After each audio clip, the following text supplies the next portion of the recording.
21/2/24 புதன். தவக்காலம் முதல் வாரம். முதல் வாசகம். நினிவே மக்கள் தங்கள் தீய வழிகளை விட்டு விலகினார்கள். இறைவாக்கினர் யோனா நூலிலிருந்து வாசகம். அதிகாரம் 3 இறைவசனங்கள் 1 முதல் 10. இரண்டாம் முறையாக யோனாவுக்கு ஆண்டவரின் வாக்கு அருளப்பட்டது.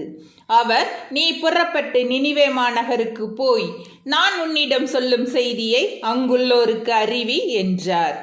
அவ்வாறு யோனா புறப்பட்டு ஆண்டவரது கட்டளைப்படி நினிவேக்கு சென்றார்.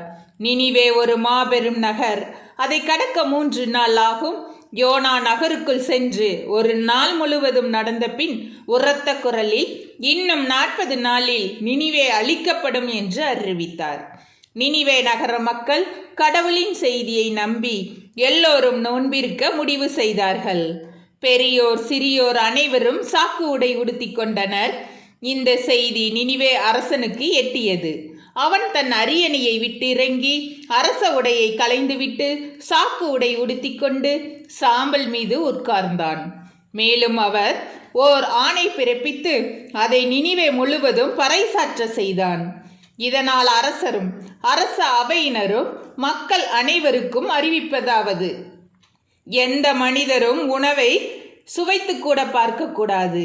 ஆடு மாடு முதலிய விலங்குகளும் தீனி தின்னவோ தண்ணீர் குடிக்கவோ கூடாது. மனிதரும் விலங்குகளும் சாக்கு உடை உடுத்தி கொண்டிருக்க வேண்டும். ஒவ்வொருவரும் கடவுளை நோக்கி மன்றாட வேண்டும். தாம் தீய வழிகளையும் தாம் செய்து வரும் கொடுஞ்செயல்களையும் விட்டொழிக்க வேண்டும். இவ்வாறு செய்தால் கடவுள் ஒருவேளை தம் மனதை மாற்றிக்கொள்வார். அவரது கடுஞ்சின்னமும் தனியும். நமக்கு அழிவு வராது. கடவுள் அவர்கள் செய்தது அனைத்தையும் பார்த்தார். அவர்கள் தீய வழிகளில் நின்று விலகியதை அவர் கண்டு தம் மனதை மாற்றிக்கொண்டார். தாம் அவர்கள் மீது அனுப்புவதாக சொல்லியிருந்த தண்டனையை அனுப்பவில்லை. ஆண்டவரின் அருள்வாக்கு. இறைவா, உமக்கு நன்றி.